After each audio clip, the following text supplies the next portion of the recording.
Hi, my name is Ann Elliott. I'm the creator and founder of HomeschoolingTorah.com, and welcome to my home.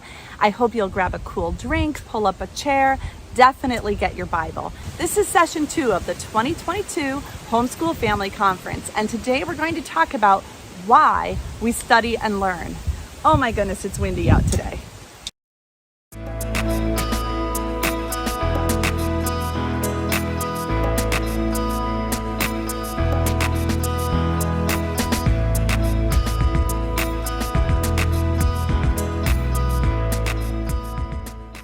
I think if I had a quarter for every time someone wrote me an email and said, why do we have to learn cursive?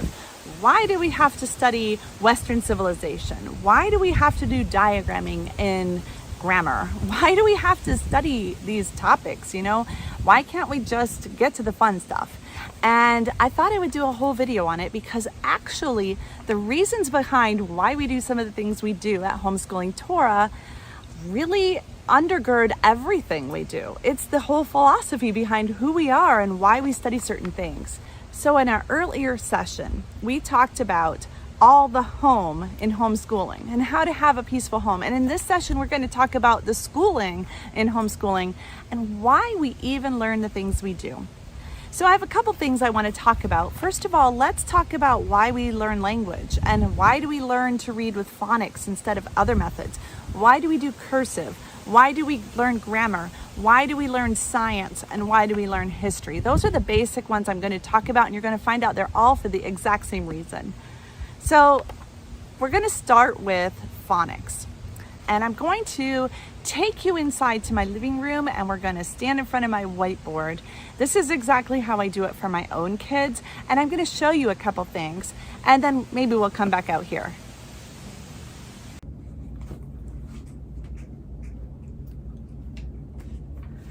So one of the key parts of history, if we believe that the Bible is absolutely true from cover to cover, then we have to accept that the dates that are given to us in history are true as well.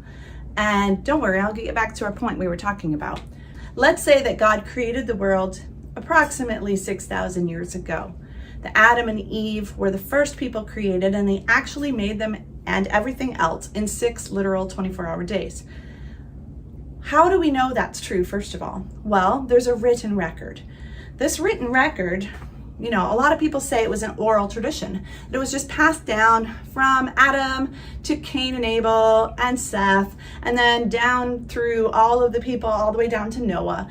And then after the flood, Noah passed it down orally to his sons, and his sons passed it down, eventually getting to Abraham. And Abraham passed it on to Isaac and Jacob, and they went to Egypt and kept that oral tradition, and they passed it to Moses. Moses heard about it, and he wrote it down because he was well educated in the court of Pharaoh, and Pharaoh taught him to read and write. Now, there are several major problems with this view. First of all, I don't know about you, but I can't sometimes keep a story that I'm telling straight to my husband that just happened earlier in the day. My kids will say, Mom, that's not how it happened. And I'm like, oh yeah, you're right, I forgot that detail. So you're telling me that over the course of over 2,000 years, if the Bible is accurate and its dates are accurate, which that's a huge point here, that they kept the story and every detail absolutely accurate and correct. Now, another view is not that Moses learned to read and write. Well, maybe Pharaoh taught him to learn to read and write, but he got into or got up on the mountain at Mount Sinai and God downloaded it to him. I have some problems with that too. One of the problems I have is in the Torah itself. It says, at the mouth of 2 or 3 witnesses shall everything be confirmed. But on this one, we're supposed to just take only Moses' word and say that when he went up on the mountain, it was downloaded to him. I have a problem with that in other religions when their leader says, wham, I had a vision, a dream came, to me, an angel spoke to me, and this is how it happened. I'm not saying that Moses didn't go up to the mountain and that some things weren't given to him. But the interesting thing is, if you'll look in the Torah, it says that they were written down. Written down. That's my point. A lot of archaeology proves that we've had clay tablets for a very, very long time, and that those clay tablets can be passed down over centuries. Because they're clay, they don't disintegrate quite like paper. Now they're not as portable. So there is that. You know, you can't go check a clay tablet out from your local library. But having said that, men like Bill Cooper, I do, encourage you to go check out his books. He passed away during COVID, but his books are still fantastic.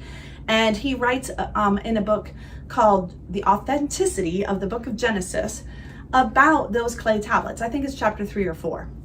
So you're gonna learn how they used wedges on clay and they had an alphabet. Now, there are a lot of discussions about how that first alphabet looked. But I want to show you something. If it says in Genesis 1, and I'm going to give you the theory that Yehovah himself wrote down the account of Genesis 1 until you get to the part where Adam picks it up, and he writes down his part until the part where he dies, and then his sons pick it up and they write it down until you get to Noah, and then he writes down what happened during the flood, and they just continually pass those clay tablets on until you get to Moses, who did the job of transcribing them and passed them on to Joshua, who then passed them on down until they eventually got in the hands of Samuel. And there may be some pieces here, people that touched it that we aren't aware of, but this is the general flow, and it's continually preserved so that they are eyewitness accounts. Now, I know we're talking about why do we study and learn, and I'm going off on all of this. Well, let's talk about that first language. What kind of a language was it? Was it pictures like we often hear? Did they draw a picture of a bird and that meant something, and they draw a picture of a cow, I can't draw, and that meant something, and so on, and that's a point. I can't draw very good, and I hope you understand that's a bird and that's a cow. We do know that there are languages in the world that have what we call cuneiform, or a pictorial alphabet. I wouldn't even call it an alphabet, a pictorial language, a pictorial means of writing things down. And there is some debate about what different things mean, okay? I'm going to say that this is not how our scriptures were passed down, and the history of civilization from the beginning was written down. Because the Bible says that God spoke. He said, let there be light. He said this, and he said that, and they came to be. He didn't make a picture and then it was done according to the picture. He used words. That's a really valid point even later when they're at Mount Sinai, and he gives words that are written down to Moses to describe how to build the Mishkan, or the tabernacle. He didn't give him the pictorial user manual. He used words. I think that tells me a couple things. First of all, words are incredibly important to Yehovah. But secondly, that the words themselves carry a lot of meaning and understanding. So the interesting thing between two different kinds of alphabets or styles of learning, I gotta stop saying that. Two different styles of learning is, one of them is alphabetic, okay? An alphabetic language is based on sound. You have symbols, and a symbol makes a sound. I know what you mean by that, or I know you know what I mean by that, because let me write a letter. Did you think of a house, or did you think of the sound B? Okay, pretty sure you made the sound B in your mind. What about this one? If I put buy, it says a sound to you, but it still doesn't carry any meaning. But when I put those letters in combination with other letters, by, bull, suddenly your mind thinks of a picture and you can completely understand what I'm saying. An alphabetic language uses sound, and it has a limited number of symbols.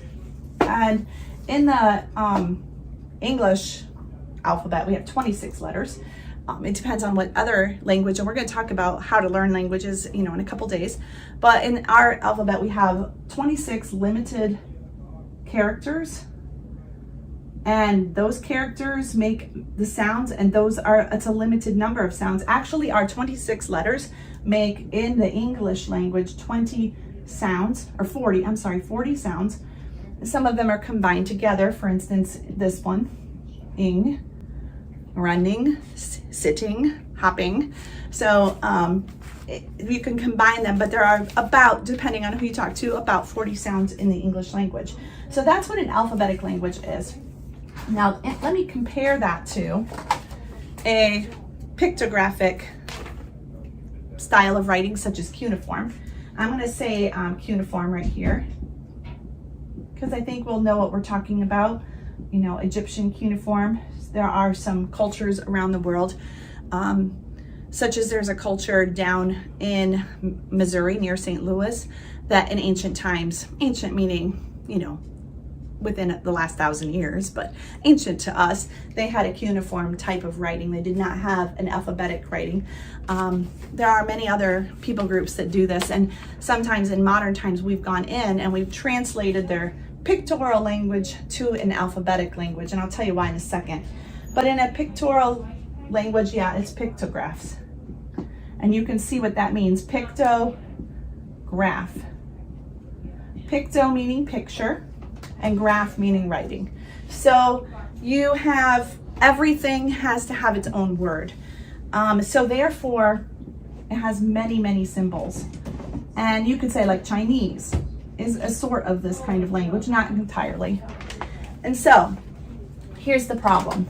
How many languages or how many words are in a vocabulary of a language? So say there are tens of thousands, then you have to have tens of thousands of pictures to show what is meant. Where in this, you only have to have 26 or even 22 in Hebrew or whatever. You don't have that many characters if you count the vowels, and you have slightly more than that. So maybe approximately 40 to 50 symbols to make everything that is wanted to be said. Here's another problem with pictographic. Try to make a picture that says love. Okay, so what we'll do is we'll try to come up with a concrete thing and turn it into something abstract, and it has to mean both of those. Now, you could make a case that the Hebrew language is both pictographic and alphabetic. And I think one of the cool things about that is it's been proven that the right side of our brain uses these pictures to understand things, even abstract things like love. But the left side of our brain uses this to be more analytical and to be able to dive deeper into something and explain an abstract concept. So anyway, if you start at the time of Adam and Eve, it appears to me that they were writing in a language that was phonetic and still conveying abstract principles with concrete items, such as a house could mean this is my literal house that I'm living in, or it could mean my household, my family members, which is more abstract, okay? But either way, it was an alphabetic language. Now we have evidence that during the time of Moses, that we have, well, first of all, at the real Mount Sinai, there is a pillar, and I'm not talking about the one that's famous from the Catholic Church, but the one that is in Saudi Arabia. There is a pillar that has all of the alphabet written down and the commands of the Torah. And the interesting thing about that is that they are using it sort of like a way to interpret all of the writing and language of the nations that were around it, so they can easily figure out and date history using that pillar with the writing on it.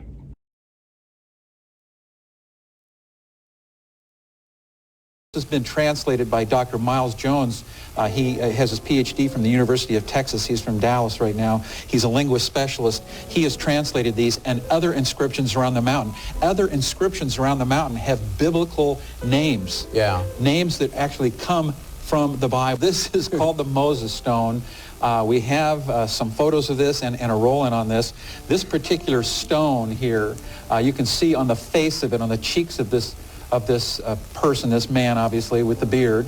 You can see those symbols. Now those are Phonetic, the oldest form of writing, symbol for symbol, coming from the area of Arabia. This is very interesting because it spells out Yahweh. And wow. This could be the oldest stone in the world that has the name Yahweh in the oldest writing script in the world, the Moses stone. And now interesting is that Moses came down from the mountain with the glory of God on his face. Right. We have Yahweh written on the face, and it's not continual. It's on the front and back. You can see the letter system. The lollipop is the Y.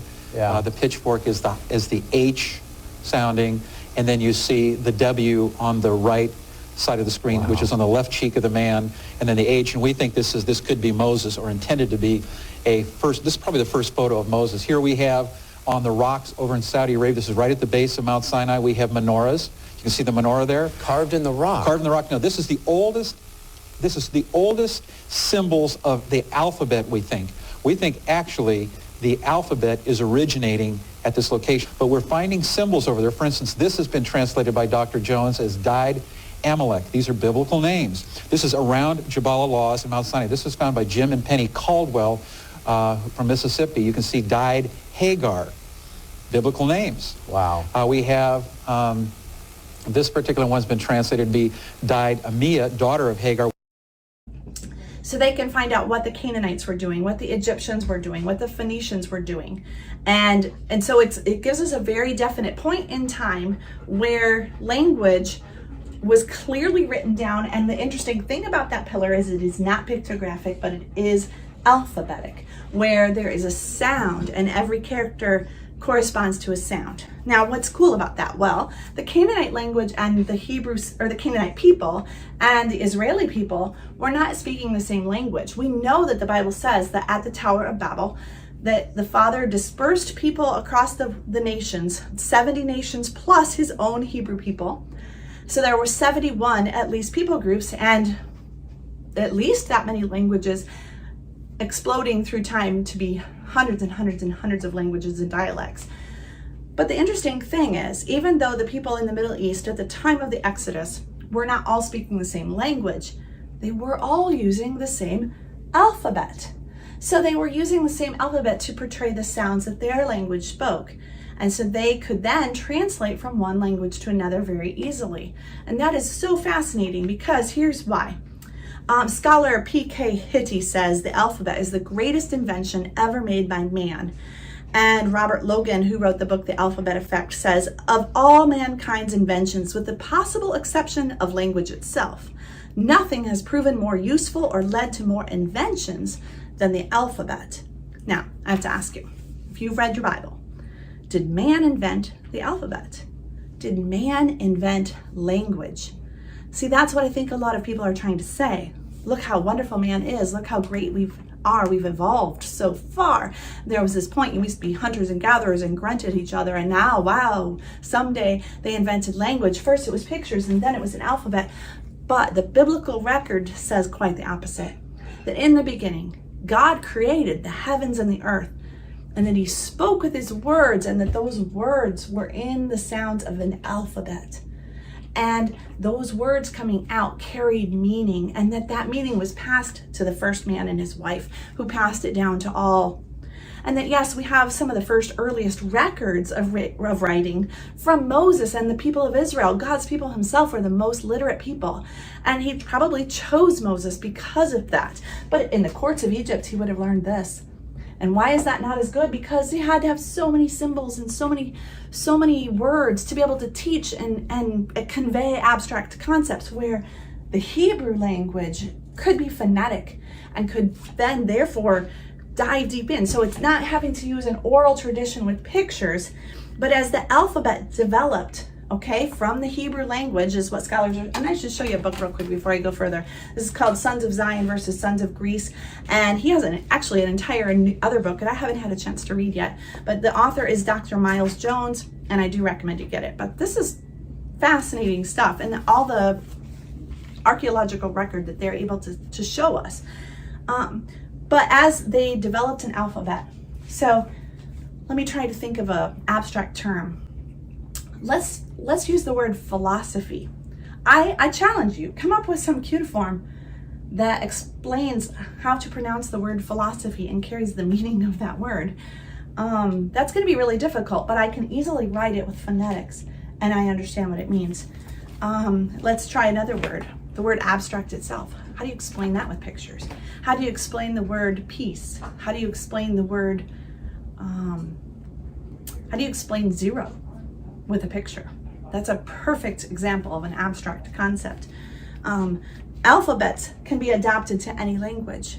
Whatever sound is coming out of my mouth can be illustrated with phonics. You can be bilingual.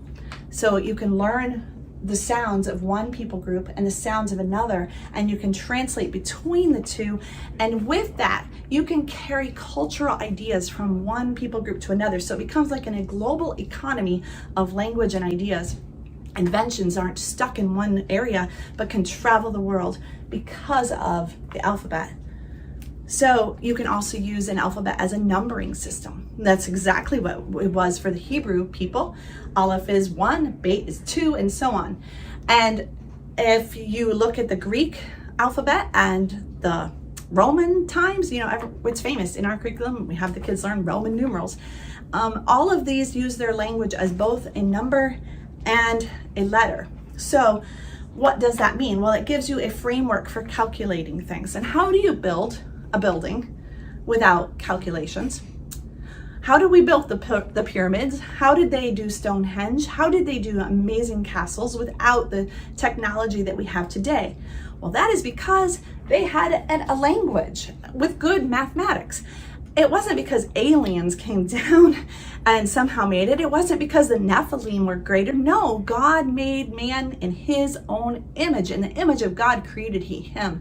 And they used the language that God gave them to build amazing things and to calculate. Numbers become the basis of science. Without science, or without numbers, you cannot measure. You cannot compare and contrast two different things to see which one is better, which is really the basis of science.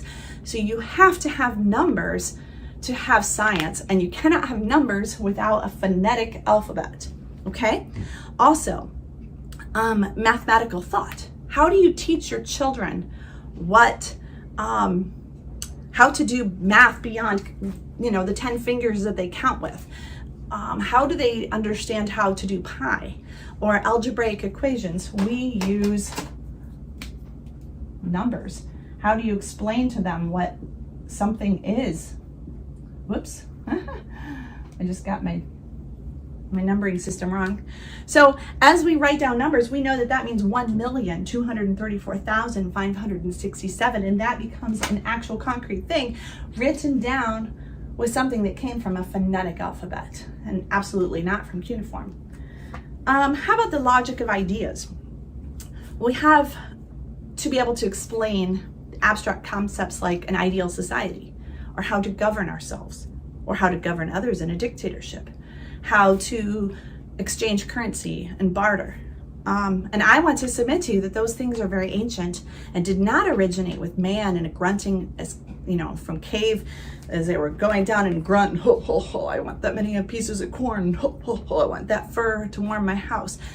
I mean, there may have been pockets of that, people that were so far separated from the culture that God created a civilization with Adam and Eve. But the culture and government and civilization are original with our Creator. They are from the beginning. And they start with the ability to convey words phonetically, but you cannot do that with cuneiform. You cannot convey philosophy and art. And I know you can do art, but like the thought behind art. Poetry, how can you do poems? How can you express yourself in music without phonetic words? How can you explain the nature of relationships?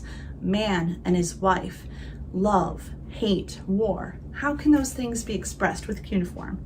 And what the interesting thing about each of these things is they are higher order thinking. And how does God separate us from the animals? Well, you'd be told we have higher order thinking. We can understand great things that animals cannot, explain and understand. My dog understands love, sort of. He can give me a kiss, but he doesn't understand love in the same way that humans do. But is it because we evolved that and man invented it himself, or is it because the creator of the universe made it and gave it to the first man and his wife? Again, the right brain thinks in a subjective way. And I'm going to put that on the side of my whiteboard. What do I mean by that? The right brain, I'll just put R, thinks in pictures, okay? The left, in words. Yes, he made us to do both of those. But the right brain is very subjective. I erased my cow and my bird. The cow and the bird, I'll draw them back again. I'll just draw the bird. Let's see. There's my bird. Okay. I'm glad you know that's a bird because, whoops, I told you it is. But you might not know what that is if you walked into the room and had no idea what we were talking about, no context. You might say it's something entirely different. I don't know what that is. A circle with the, crescent moon in it or something, and there's a planet and that's a comet running into it and there's an explosion down on Earth or something. It's very subjective. You have no context to put that into, so you coming in might not know what that means. A lot of prophecy in the scriptures uses symbols. And it's very subjective when people just start looking at just that verse that has that symbol in it, and everybody comes up with their own idea of what that could be, and no one knows if it's right or wrong, and everyone says, let's just all accept each other's ideas. That's fascinating. Oh man, tell me more. What do you think you see? But there's no way to absolutely define it as truth, as there must be one way that is right, one way to define that symbol, unless you add words. Words define. And without words, you have no truth. Words are objective, meaning that every single person that reads that word, no matter what language they are in, because of the phonetic power of it, will come to the same meaning. That is amazing. So therefore, truth is objective. It is not changed by our moods or feelings or the circumstances or what we ate for dinner the night before. It helps us to examine it. And everyone coming, the mouth of 2 or 3 witnesses can examine it and come to the same conclusion. It helps us to reason because we can read those words and then just say them, quote them verbatim to our neighbor, and we can reason back and forth. But when it's subjective, we're trying to look at a symbol and there's no reasoning, there is no truth. We're all just telling our views, our feelings, the way it looks to us. We can categorize. This one's really important.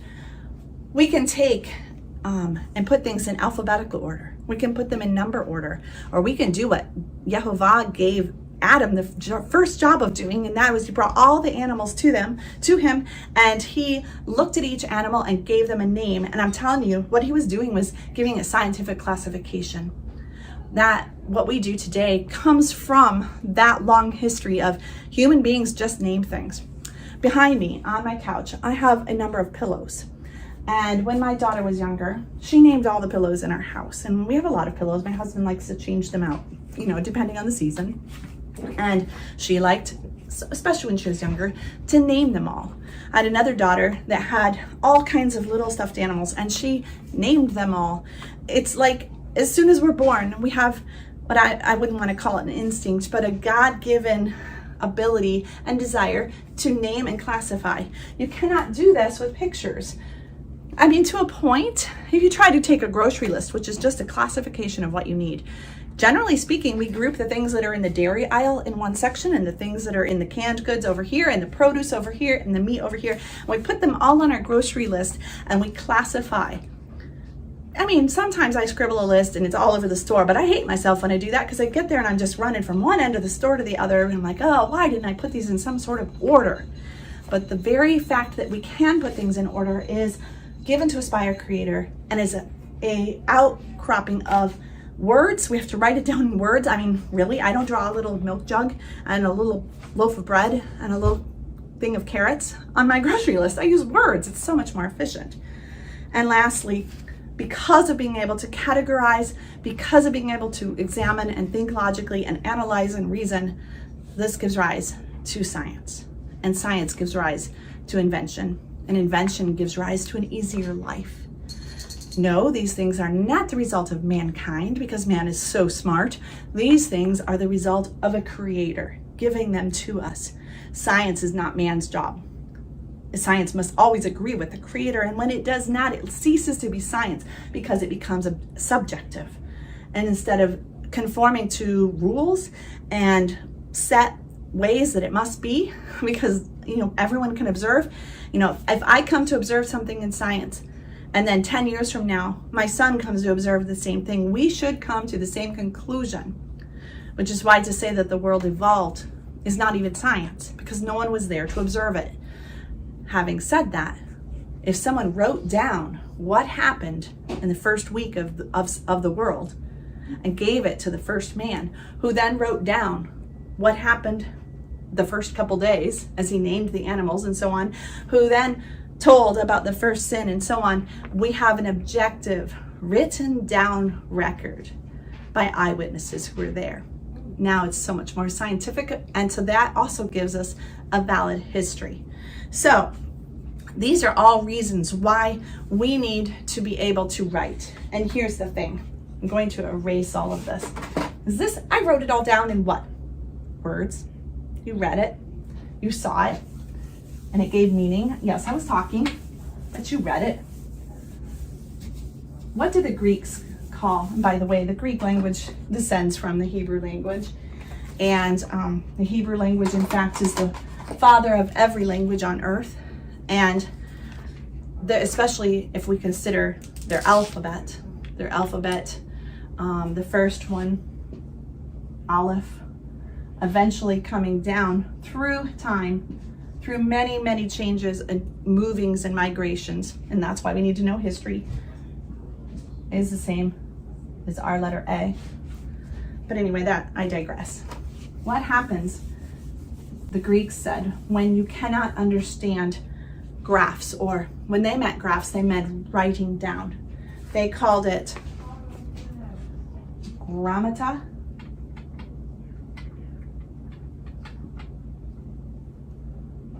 ligra. And that simply means lacking letters.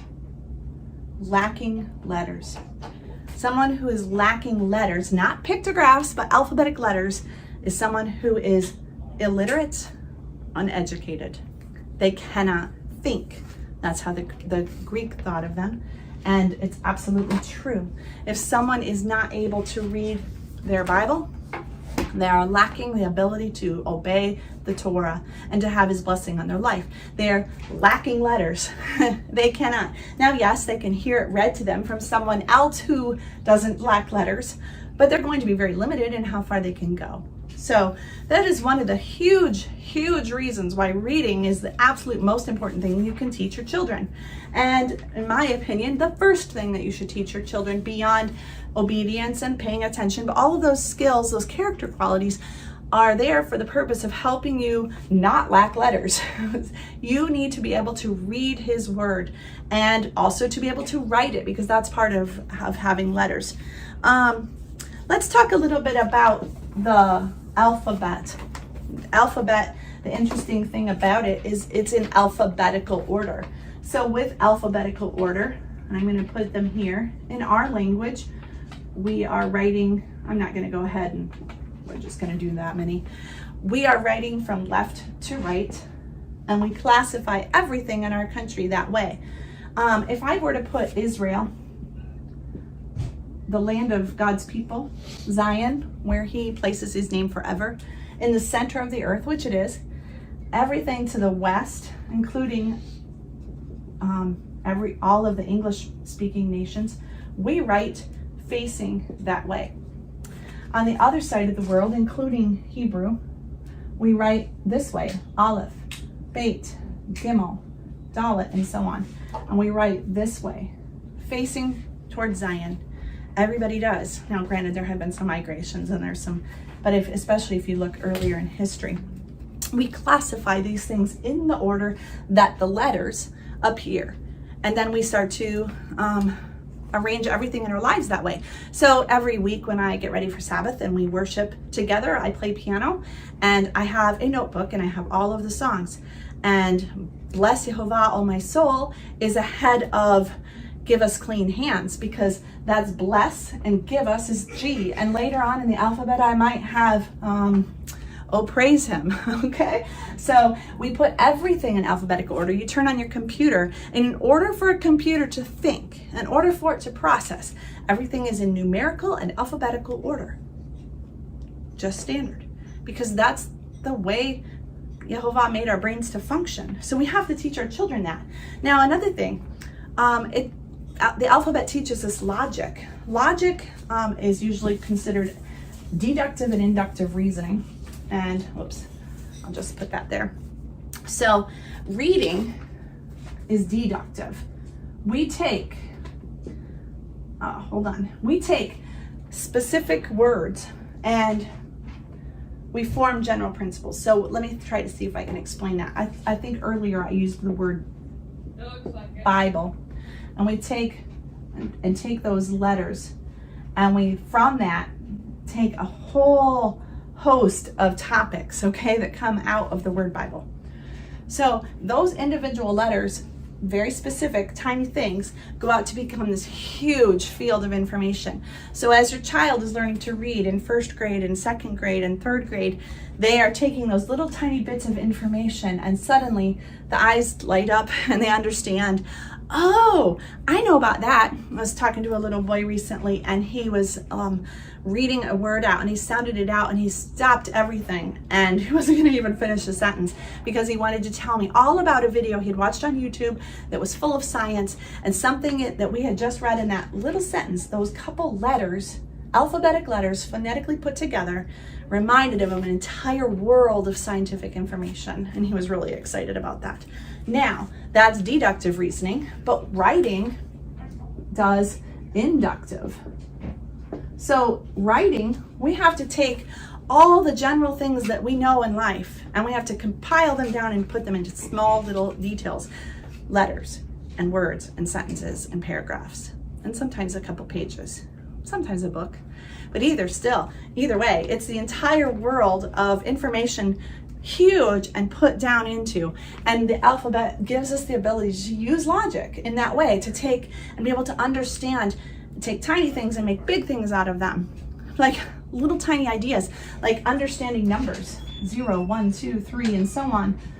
If you continue to follow that out, you can build a skyscraper with those numbers. So tiny little details taught in kindergarten, first grade, second grade, give your child the ability to do whatever the Father has planned for them, which should be really big, right? So then it also requires that we have a classification system. So all of our thoughts and ideas have to be organized in some sort of way. And the job of a child in school is to take all of their information and put it into buckets, you could say. So you can understand about words and sentences, but even that you know what the word sentence means, that you understand that words are compiled into a complete thought, and that sentences become paragraphs. See these buckets that we're putting information into? Everything about you is like that. So in my house, I have my pillows grouped in sections because it just looks better to group things. If you were to look around, you'd find as my husband decorates, he puts groupings of pictures together because it looks better than just scattering things abroad and never putting anything away. We naturally organize. We naturally group the silverware in the drawer according to their pattern and design. Spoons here, forks here, knives here. That's the way Yehovah made us to think and to be able to function. If I just opened the drawer and dumped all the silverware in this haphazard fashion, even worse, throwing all of it together with all my appliances and the plates and the cups and just all in one big bucket, we would never eat. We would not want to eat. We wouldn't be able to find the things that we need. So the alphabet gives us the ability to classify. And when we say we're going to take our children to the library and teach them how to use the library, what we're meaning is we're teaching them how to understand the classification system so that they can find any book that is stored in my local town library or my county library system or my state library system or even the United States system, or to go on to archive.org and to be able to access any book that has ever been put into the Library of Congress.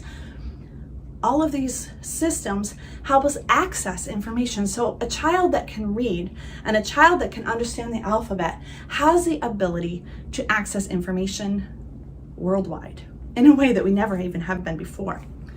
As we do logic, we have to understand, I'm going to erase this one. We have to understand that A is to B as C is to D. What am I talking about? These are called ratios, and they are the basis of the word rational. Your husband might say to you, be rational. What does that even mean? It means that you know how to make relationships between things. So 2/4 is the same thing as 8/16, which is also the same thing as 1/2. I know, we're starting to sound like math here. But being able to do that and do it accurately is the beginning of rational thought. Again, without an alphabet, we would not be able to do that. So it's just so fascinating. And this rational thought, this crime gets this punishment just as that crime should get that punishment, which is the basis of, in Great Britain, back several centuries ago, they had the Magna Carta, which said that, the crime should fit the punishment. And that's just an amazing thought that didn't used to be a concept in pagan nations where they didn't understand Torah and they didn't understand the law. They were more haphazard. And by the way, pagan nations have much more pictorial alphabets than languages and nations that have had access to the Bible. Even if they didn't understand Torah or Yeshua, just having the Bible in a country increases rational thought, which then increases law and order, which increases justice and fair criminal system and punishments. It increases the economy because they understand that things should be fair and just and that equal measures should be existing. And you cannot have equal measures without numbering systems and without alphabets. And so you can see where the law of God given to us, written down in the Bible, has translated into everything that makes a civilization good, that makes it pleasant to live in. And we can go through history and see that as the alphabet was introduced into a country, just as much as when the Bible was introduced to a country, paganism and idol worship and, frankly, human sacrifice and the sacrifice of children and babies declines. Peace comes. So earlier today, we were talking about how the kingdom of God is ruled by peace. And he began the world that way, and it was only sin and human beings inserting their own will into it and wrecking his design that even messed up that original plan. But he is constantly in the business of reconciliation and bringing his peace to people. And even if those people don't acknowledge him, just operating by his principles brings peace, which is amazing. So therefore, this is why, and this has been a very long explanation, this is why Homeschooling Torah recommends phonics over sight words, because phonics means that your child can take syllable by syllable, just the very syllable that we've been saying today, by. You can come up with a lot of words from that. Having said that, if I had to teach sight words, the old Dick and Jane's look-see method that came in the 1940s and greatly grew across the United States, frankly wrecking our educational system, because now children could no longer sound out by and then apply it to any word in which they saw that syllable. But now they had to see the entire word. And when they saw the shape of that word, and here's how it works. The word Dick and Jane, okay, comes and it has a shape to it. Like that. Here's Jane. Has a different shape to it. And the brain memorizes that shape and knows that that is that word. But the problem is there are other words that have that shape. And so it can be very confusing. And how are they going to open up their Bible and read a name such as Maher-Shalal-Hash-Baz or Pharaoh, or try reading through the names that are given to us in the book of Numbers of all the tribes and their leaders and all the elders? Just try it. And in fact, what did I call the name of that book in English? The book of Numbers. Crazy. Anyway, this has a limited vocabulary. Yes, it may be 10,000 words. But if you want your children to read of the Bible, for one thing, they're going to have a very difficult time memorizing every single shape as if it were a picture and putting a meaning to it, then being able to sound out syllable by syllable. Let me write out the word Maher-Shalal-Hash-Baz as it is in English, of course. Maher-Shalal-Hash-Baz. I used to love that word. It's the longest name in the Bible. I think it's in Esther 8:1, I think. I'll look that up. Maher-Shalal-Hash-Baz. How would your child ever memorize that word? But if we can break it up into syllables, Maher-Shalal-Hash-Baz, then it's just a really simple thing to sound out. Anyone that has had any phonics, probably first grade, maybe beginning of second grade at the latest, can absolutely sound that word out because it's just follows the rules. So that means that the child has access to the libraries of the world and to the ability to understand, and that child is able to classify, because in the process of learning phonics, they also learn to alphabetize, where this is not so much. They could learn it by rote, but they don't generally start there, where in phonics we start with the alphabet. And so the child can not only access the libraries but classify, and as we already said, they can also then think rationally, and then they have a better understanding of law and history and science and so on. So I want to review with you a verse. It says in John 1, it says, I forgot to mark this one. John 1:1, I can start quoting it. It says, in the beginning was the Word, and the Word was with God, and the Word was God. He was in the beginning with God, and all things were made through him, and without him nothing was made that was made. In him was life, and the life was the light of men, and the light shines in the darkness, but the darkness did not comprehend or understand. But he is the Word. The Word is God, and he has made us in his image, and he wants us to be able to understand. But you have to understand, without words, you cannot even begin to know God. You know, what is God like? He does not change, for one thing. He is never changing. So from culture to culture, to say that an oral tradition passed it down would be utterly against his character, because it changes. It says in Numbers 23, God is not a man that he should lie, nor a son of man that he should repent or change his mind. Has he said, and will he not do? Or has he spoken, and will he not make it good? He is always changing, and an alphabet is unchanging. That says bye no matter what word it's in. No change required in that. It's easy to understand by all people.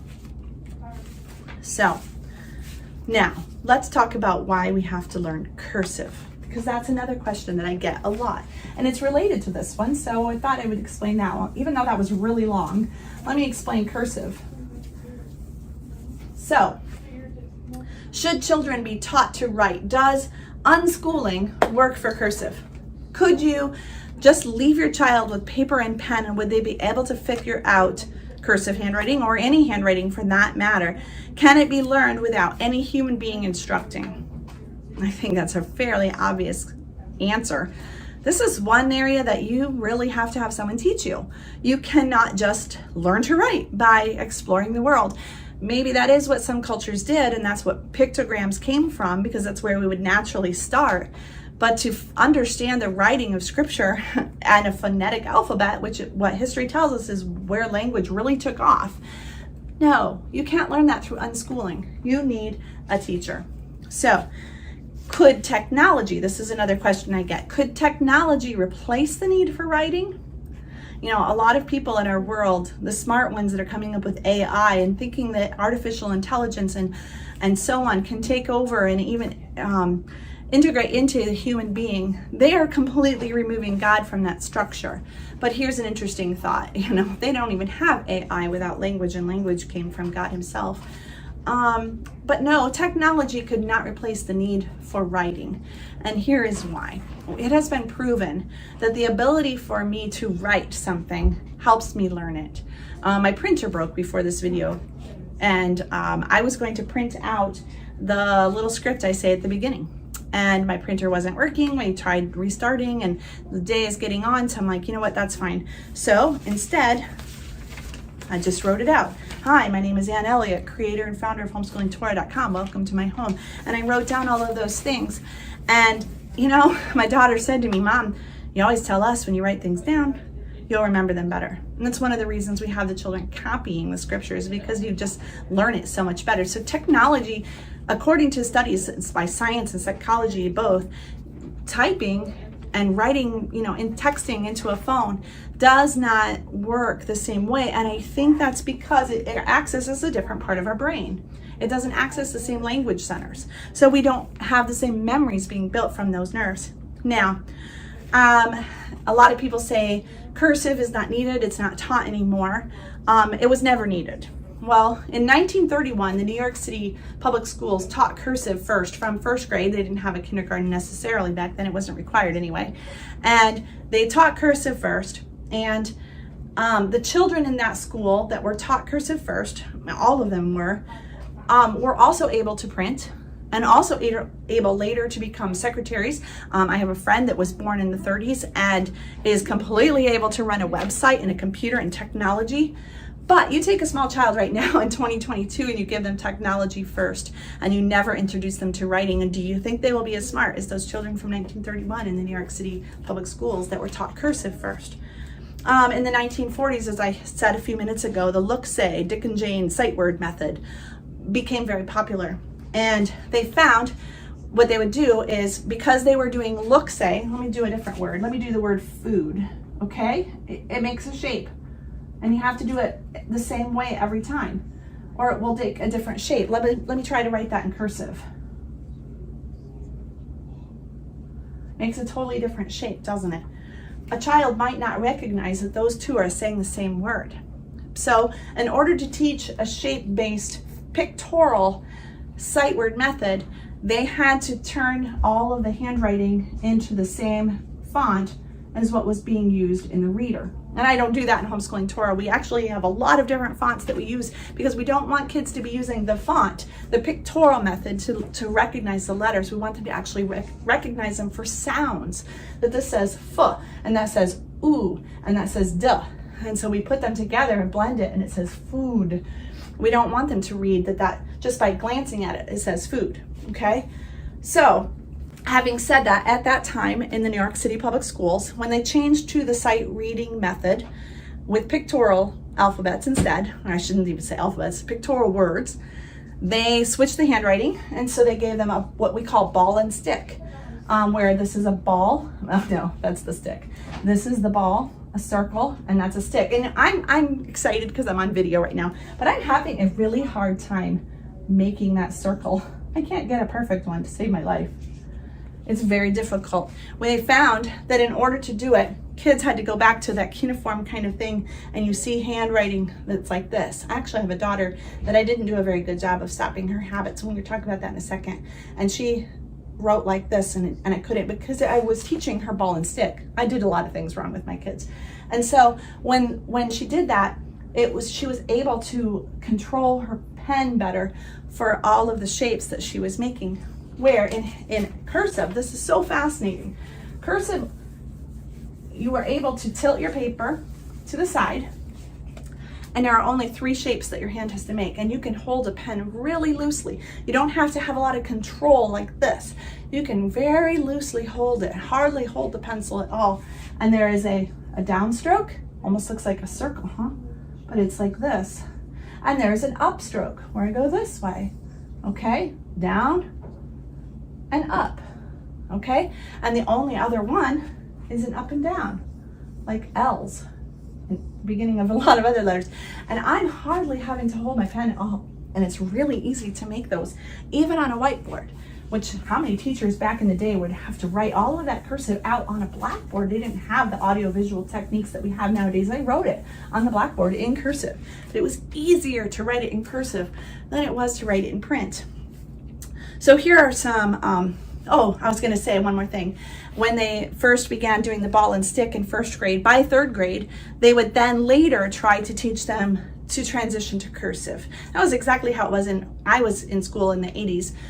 We learned ball and stick, and then we learned cursive. I had the blessing of having rheumatic fever one year and being home and begging my mom to get me a cursive book, and she taught me cursive earlier than before school. So I got that advantage of learning cursive pretty young. But having said that, I still learned cursive later. I'm still the product of the American education system in the 80s. But here are some myths about cursive. Here's the first one. First graders do not have the motor skills or muscular dexterity to write in cursive. That's false. First of all, I'm going to teach you an important principle, and I want you to apply this to everything in parenting, everything in your homeschool, from the time your babies are born to the time they're grown out of your house and you have grandchildren. All right? Very important. First, do not teach anything that later has to be unlearned. Start like you mean to go on. Don't teach them wrong and then have to redo it. We're going to apply this to cursive. Why would you start with ball and stick just because the only reason you did it was so that it would look like the printed book and they could have a pictorial alphabet using their right brain and not be able to analyze and think logically with that? Why do that when later you say, I'll just teach them cursive later? Why not start them the way you go on? Because the interesting thing is cursive uses the left brain. I'll come back to that in a second. Secondly, do not let a child develop a bad habit. Stop them immediately and correct it. Do it right from the beginning. And again, like I said, I have a daughter that kind of writes like this, even still. I let it go. I didn't stop it. I didn't even notice it. Frankly, I wasn't looking at it. But here's the interesting thing. They say first graders do not have the motor skills or the muscular dexterity to write in cursive, but that's not true. And what we should have them doing is writing it from the beginning, how we mean for them to go on. We should not try to go later when their mind has even more things to be learning. Like in third grade, you're starting to do a lot more subjects. You're doing history and science and music and art and all of this other stuff. And you're going to put cursive in there. They're not going to have the time to even learn it as well as they would have in first grade. Here's another one. Learning cursive interferes with learning to read printed words. Well, we already talked about that. In fact, it's quite the opposite. One of the things that's cool about cursive is it prevents letter reversals. I don't know how many of you have ever seen kids that get B and D mixed up.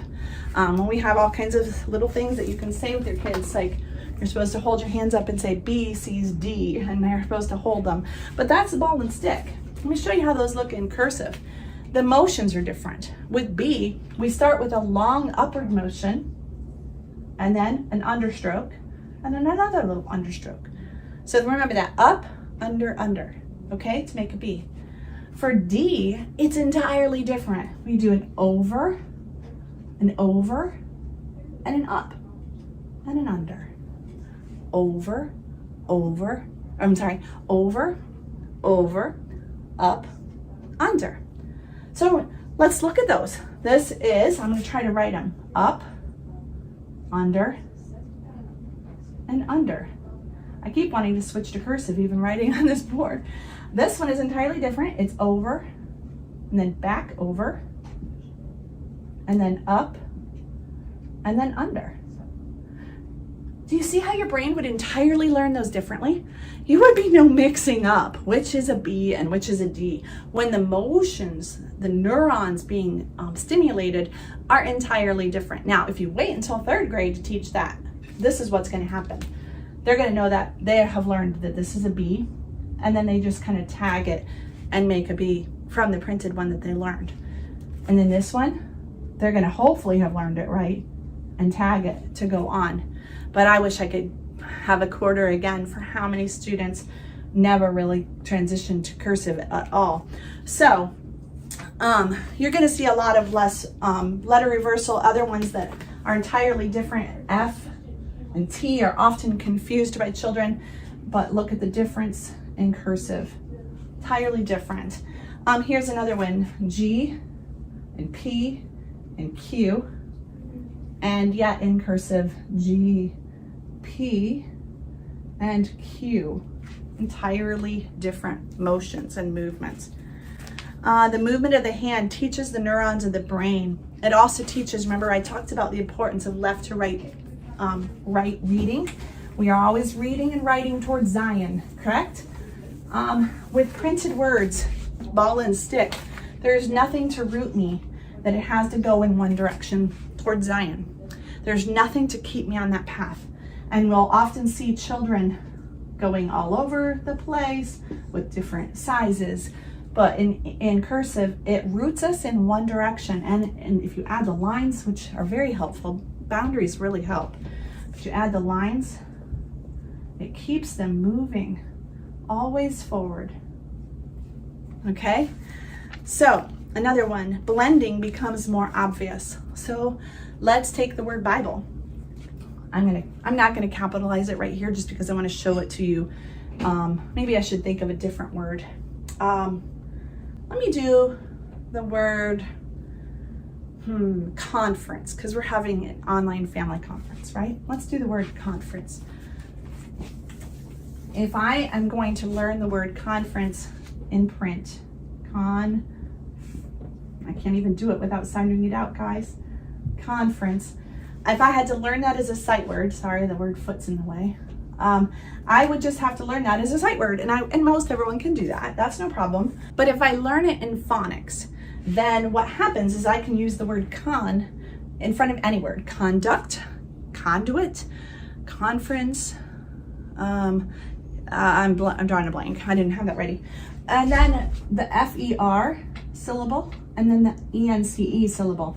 Conference, conference. And I sound that out. And again, I can take those individual syllables and put them into any innumerable combination of words, and I can read anything that has it in it, like Meher Hashbaz. Let's talk about how when we write cursive, and you should teach your children to do this, they should write by sounding out one syllable at a time. So at the beginning, they sound out one letter at a time. So I'm actually writing, and in my head, I'm saying it syllable by syllable, and I'm blending my sounds together. So it helps me to write in cursive from the beginning, actually helps me learn phonics. So I'm going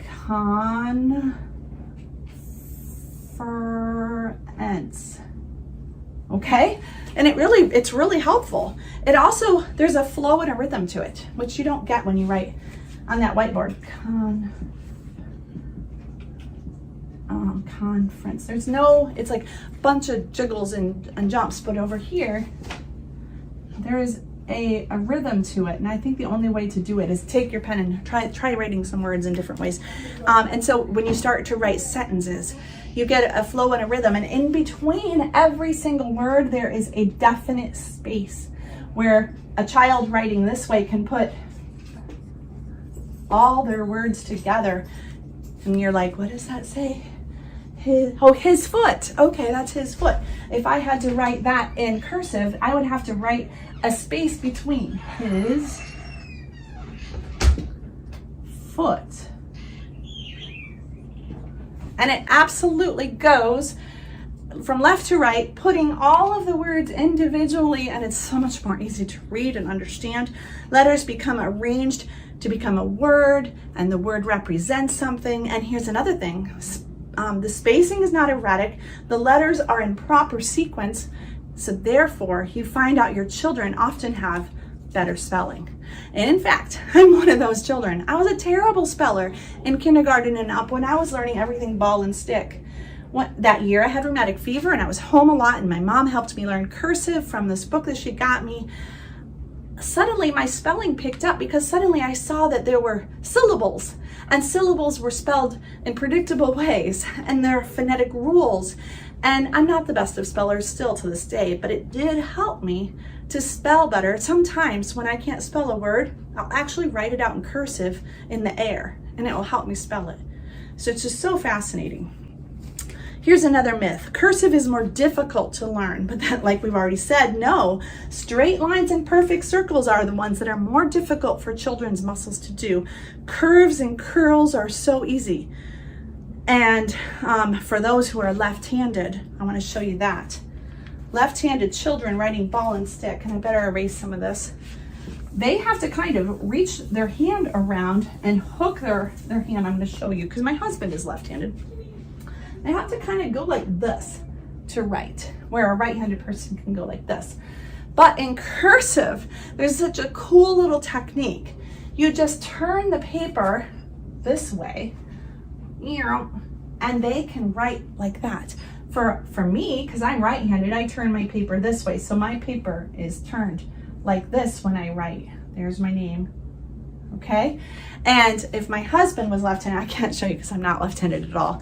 They would turn his paper and he has no more of that weird hook structure, but he can write like anybody can. Everybody can write in cursive. There's no more difficult for a child than it is an adult. It is no more difficult for a right-handed person than a left-handed or the other way around. And last but not least, it's easier on the hand. It is not more difficult. Why? Because you don't have to grip it so hard to get perfect lines and circles, but instead curves that are and you can just hold onto your pen with a little less grip. Back in the day when they actually had ink flowing through their pens before the time of the invention of the ballpoint pen, they actually could write even easier than we can today because they didn't hardly have to hold it. The ink was flowing. Now, it had other problems, so we are thankful for our ballpoint pens, but if your children are having trouble and you see them really gripping, try to give them a pen or a pencil or some kind of an instrument of writing that the ink is coming out easily, and you'll find that they just relax. And so what happens when you don't have to use as many muscles to hang onto your pen? You write longer without wearing out. So you see your children wanting to write sentences and then paragraphs and not crying quite so much at the writing assignments that you give them. So if I had any advice for you and you want your children to do well with cursive writing, I would give them a pen and paper and have them write squigglies like this, and then change directions and go, whoops, I went that way. Okay, now go up, go over this way, go under, go over this way, right clockwise, counterclockwise, and then to make tall loops like this and try to make them. You can give them notebook paper, and with the lines that are there, you can give them those boundaries and try to stay in those boundaries. And that's something I used to love to do as a child, and I'm guessing that children probably still love to do that. So then, as a child grows, they get a little older, and it's recommended that they learn grammar. And everyone says, why learn grammar? I don't understand why we should. And the answer is because basically 3 reasons. And the first one is really practical. Grammar is our way of showing good manners to the people that have to read what we write. If you're a blogger and you have typos and mistakes and grammatical errors all the way through, it's a chore for people to read it. And so for good manners, we learn grammar. We all classify our learning of our language into groups, nouns and verbs and prepositions and adjectives and adverbs and so on. And that learning to group things and classify things and sort things and put them in order is just as polite to those around us as making our bed and taking out the garbage and doing the dishes and making sure that when we put the silverware back in the drawer, the spoons go in the spoon holder and the forks go in the fork holder. And this is our way of showing manners to those around us. And even more important, this is a way for us to not get in the way of the message that we're trying to convey. Many of us are trying to share the gospel. Many of us are trying to tell people about Torah. And sometimes the messenger gets in the way of the message. It says in Romans chapter 10, verses 14 and 15, it says, how then shall they call on him in whom they have not believed? And how shall they believe in him of whom they have not heard? And how shall they hear without a preacher? And how shall they preach unless they are sent? As it is written, how beautiful are the feet of those who preach the gospel of peace, who bring glad tidings of good things. So grammar helps you to convey your message in a way that the person reading it is not hung up on, oh, they should have had a comma there, or ooh, that was misspelled, or wow, does that person not really know how to put a word in front of another? Maybe they aren't really very smart. Maybe they are without letters, as what the Greeks said. Maybe they are illiterate or just barely passed it, and that means they probably don't know much about the Bible. I think I'll go find someone else to listen to, someone who's actually smart. So do you see how the messenger gets in the way of the message? And beyond not having good manners, it's possibly detrimental in our sharing of the gospel. 2, as we've been saying all along, grammar helps us to think logically and to analyze because it helps us to put things in those classification systems, which helps us to understand how things are related to each other. So the verse I wanted to read you for this one is 2 Timothy 2:15. And it says, be diligent to present yourselves approved to God, a worker who does not need to be ashamed, rightly dividing the word of truth. What does it mean to rightly divide something? Well, actually it means to classify it accurately, to rightly interpret was another way we would say it, to put it in its proper place. We sort laundry in this living room, and we have right now 8 of us still living at home. And when we do laundry, what we do on Tuesdays and Thursdays, and sometimes it's Friday morning, we come out here with all of our laundry in the baskets and we put it in the middle, and then we throw Andrew's clothes over there and Eric's clothes over there and Alistair's clothes over there, and Casey and Candace and Kirsten's over here. And lastly, my husband and I, our laundry goes over there. Then I take my laundry and I put it away. We are classifying it, we are interpreting it. I have to look at the shirt and say, wait, is that Casey's shirt or is that Kirsten's shirt? Oh yeah, and they sometimes help me out. Learning to do that with our language means that we are going to be able to understand it. So we have to be able to classify words, and sometimes in the English language, our words are used possibly in two different ways, the same word. So we have to be able to understand the context to say, is that word being used as a noun or is that a verb? And when we understand context, we understand so much more. And do you see where this can help us rightly divide the word of truth? How is it truth if we can't even make sense of it and we can't think logically? So with our children, we remove prepositional phrases first, get rid of the extra clutter. So before I sort laundry, I get any other clutter out of here so that there's a space for it, right? And to me, prepositional phrases in the beginning are somewhat clutter. We get them out of there. And now all we have left are the things we need. So that's your subjects and your verbs, and we make sentence patterns. So the language, our language and all languages arranges itself into amazing patterns, just 5 to 7, depending on who you talk to in the English language. And those patterns make everything so much more understandable. And we will come back to that later in the week when we talk about how to learn a language. But in the same way, we can classify scripture and we can see, wow, he was talking about this here, and then he had a bunch of description. And then Paul was talking about this and had some description. And this little part down here is not saying we're not supposed to keep the Torah. Maybe the whole time he was saying that we should uphold and confirm the Torah, but that we are sinners. People do this with Paul all the time. Or take Colossians 2. Is it actually saying that we should never judge people according to Sabbaths or holy days? Or is it actually saying that we should uphold the Torah and stay far away from paganism? Use some grammar and see what you think. It also helps us to understand other authors so that we can read primary texts and understand the eyewitness accounts of those who have gone before us in history and not be fooled into revisionist history that is not true. And thirdly, it helps us learn foreign languages. We're going to come back to this later in the week. But basically, I want to remember what Yeshua said to his disciples in Matthew 28. And he said to them, all authority has been given to me in heaven and on earth. Go therefore and make disciples of all the nations. Later it says, teaching them to observe all things that I have commanded you. How are we going to do that if we don't even speak their language? And how are they going to understand the scriptures if they can't understand Hebrew or Greek? How are they going to do that? Then we have to have a really good understanding. To me, this is the most important reason of all to teach our children grammar, is so that they can learn other languages and then go and make disciples. And we'll come back to that. Don't miss that session later this week. I'm going to close with, why should we teach history? I think we've already touched on science a little bit. The classification numbering system makes inventions and the scientific method incredibly possible. So we're going to stop there on science. Obviously, we need science in order to live a more convenient and better life. And honestly, we don't want false science and false information, lies about what is good for us and what is not. I think we all know what we're talking about. But for history, why are we teaching our children history? Isn't it a waste of time? No, it is not. In Deuteronomy 32, verse 7, YHVH says, and this was in the Song of Moses, he says, remember the days of old. Consider the years of many generations. Ask your father and he will show you. Your elders and they will teach you. And when the Most High divided their inheritance to the nations, when he separated the sons of Adam, he set the boundaries of the peoples according to the number of the children of Israel. For YHVH's portion is his people, and Jacob is the place of his inheritance. So in other words, the story that we should ask our fathers about, implying that the fathers should teach it to their children, is how did YHVH divide the inheritances of the people all around the world? How did he set up the 70 nations? And how did he make Israel their portion?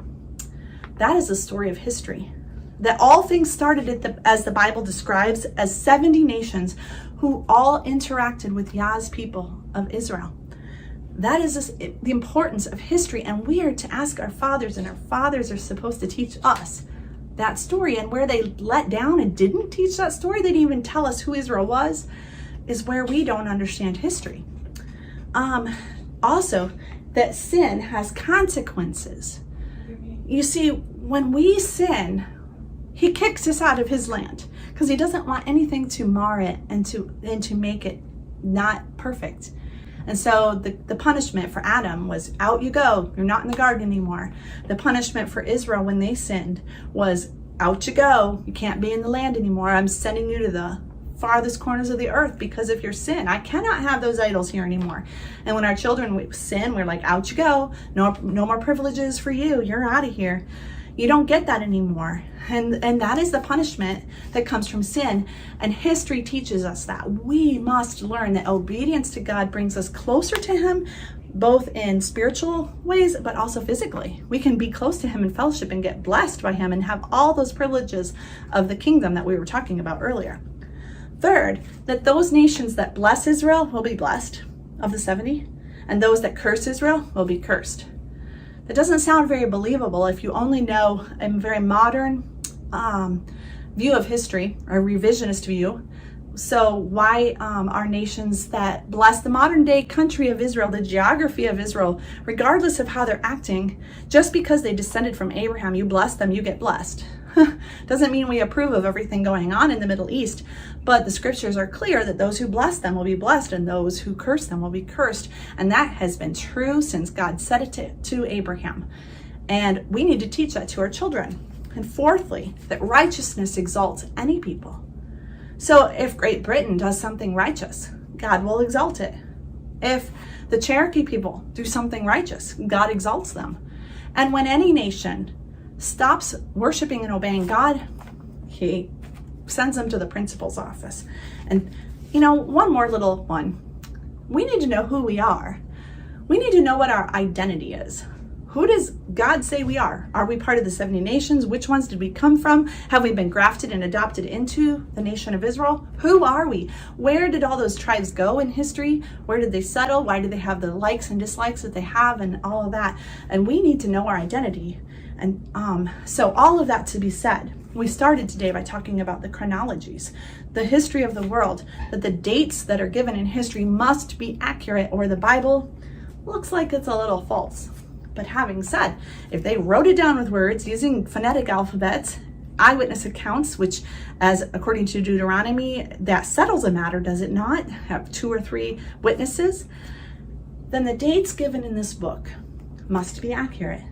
And if you find a date in here that disagrees with a chronology given to you at your local museum, teach your children that that one's false. This one's true. We should use real books as much as possible, real stories by real people. It's going to be really difficult for your child to read a real story written in the 1st century when it uses grammar and words and word structure that is different from what it is in our country in 2022, which is why you want to teach your child first phonics so that they can sound out any unknown words. 2, that you want to teach them vocabulary and how to identify Latin and Greek roots and all of the rest so that they can understand the meaning behind the phonetic words that they're sounding out. And 3, you need to teach them grammar and how the grammar works so that you can understand that this sentence relates to that sentence. And then there's no stopping your kids in history. They can read anything and they can understand it. And those primary sources, those people that were eyewitnesses, just like the scriptures, are supplying us with eyewitness accounts that we can trust. So I wanted to say one more thing about history. Why does Homeschooling Torah teach the history of Western civilization? What about other people groups? Well, first of all, actually at Homeschooling Torah, what we teach, it might look like the history of Western civilization, but we try to teach the history that is recorded in the Word of God. And the fact of the matter is, we try to follow the tribes as they were dispersed for their disobedience out of the land. We try to follow where they go, and they went everywhere. But it kind of had an order to it. And that order started a little bit towards the west. And it seems as we follow history, it traveled west and it has been going around the globe, kind of in the same order that the gospel has been going around the globe.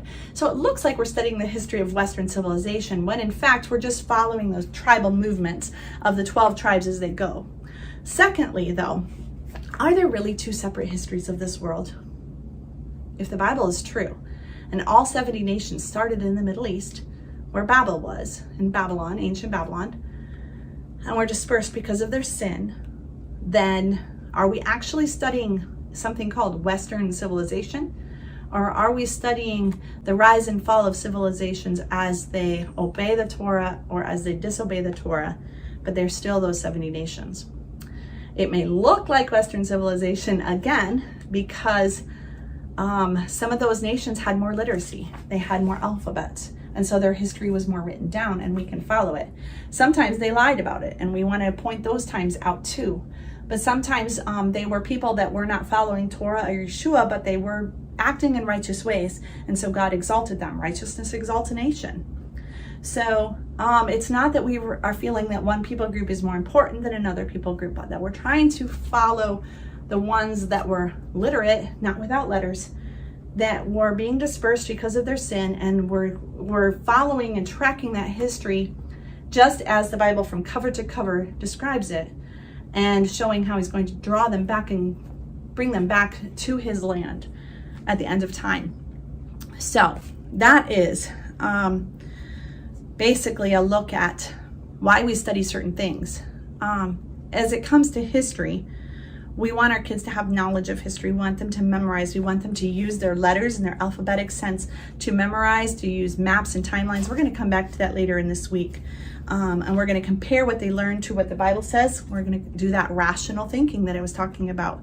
And we're going to apply it to our own lives, because those who fail to learn from history are doomed to repeat it. Is that not true? Winston Churchill is famous for always quoting that. And it is true for our children as well, which is why we must teach them history.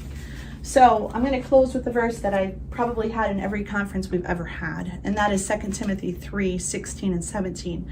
All scripture is given by inspiration of God, by being breathed out in words by God, and is profitable for doctrine, which means a teaching structure, a logical order of teaching, a sequence, a classification. And it is profitable for reproof and for correction and for instruction in righteousness, that the man of God may be complete, thoroughly equipped for every good work.